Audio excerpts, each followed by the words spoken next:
When your gouge is really sharp, you can also do this. Brace it like you're using a carving knife, or just brace it against your thumb. But make sure you use a sweeping, slicing cut. That way it cuts cleanly, and you're just bracing the gouge against your thumb. Right? Yeah. So, all sorts of different ways to accomplish the same thing.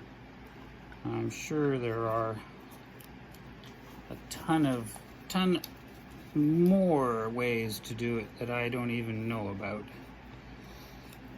And if people want to educate me, I am totally cool with that.